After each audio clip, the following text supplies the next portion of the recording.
Good morning. आज हम 10वीं कक्षा में जो 8वीं पोएम है गज़ल वो देखेंगे। इसके जो कवि है वो है मानिक वर्मा।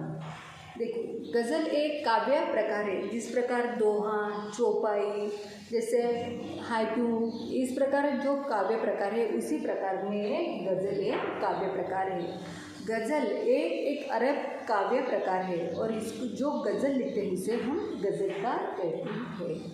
देखो, मानिक वर्मा ने इस कविता में किसके बारे में हमें बताया है हम देखेंगे और उनका परिचय देखेंगे।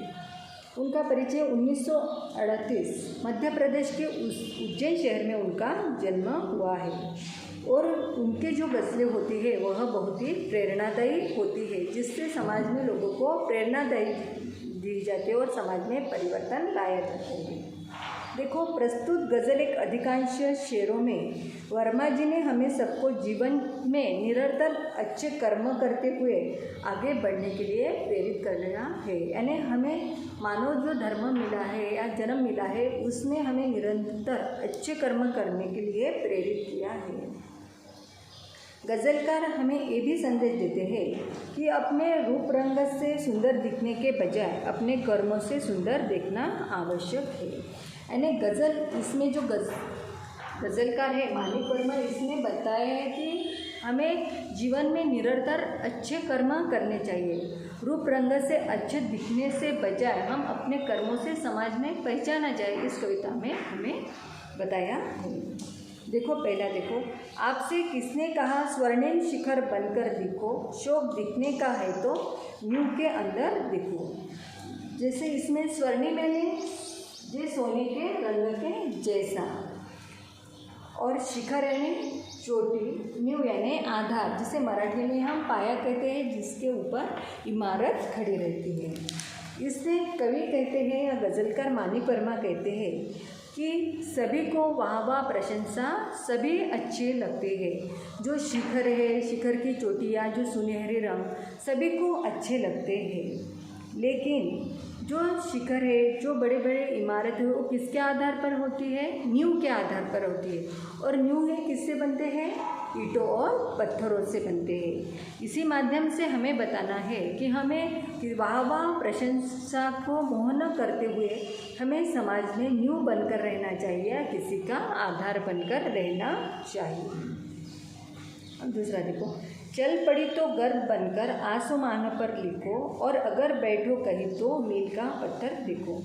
गर्द यानी धूल और मील यानी मील का जो पत्थर होता है, जो राह में आने जाने वाले लोगों को जो मार्गदर्शन करता है, उसे हम मील का पत्थर कहते हैं। चल पड़ी तो गर्द बनकर आसमान पर लिखो, यानी हमें समाज में रहते वक्त हमें लोगों के काम आना चाहिए, अच्छे कर्म रहता चाहिए। हम जब अच्छे कर्म करेंगे, अच्छे काम करेंगे, तभी हम समाज में पहचाने जाएंगे। जिस प्रकार आंधी आने पर धूल आसमान ज़मीन पर बिखर जाती है, उसी प्रकार आप अपने अच्छे कर्मों से समाज में बिखर जाओ। और अगर बैठो कहीं तो मील का पत्थर दिखो, या हम जीवन बिताते वक्त कुछ थक भी जाओ तो आप रुक जाओ और किसी का मील का पत्थर बनो। मील का पत्थर यानी जो आने जाने वाले लोगों को मार्गदर्शन करता है, उसी प्रकार आपको भी समाज में हमें मील का पत्थर बनकर लोगों को मार्गदर्शन करना चाहिए। सिर्फ देखने के लिए दिखना कोई दिखना नहीं, आदमी हो तुम आदमी बनकर देखो। यहाँ कवि जो गज़लकार है मानिक वर्मा कहते हैं कि हम बहुत भाग्यशाली है कि हम मानव जन्म मिला है। मानव जन्म के कारण हम भी समाज के कुछ देना चाहिए, हम देनदार होते हैं। सिर्फ रंग रूप से बाहरी से सुंदर दिखना ही सुंदर नहीं है। हम आदमी या इंसान होने के कारण हमें भी समाज के लिए कुछ करना हमारा फर्ज होता है। हमें दीन दुखियों की सेवा करनी चाहिए, लोगों की मदद करनी चाहिए। यानी सिर्फ बाहर से सुंदर दिखना कुछ दिखना नहीं है, हम इंसान बनकर लोगों की सहायता करना चाहिए। जिंदगी की शक्ल जिसमें टूटकर बिखरे नहीं, पत्थरों के शहर में वो आईना बनकर दिखो।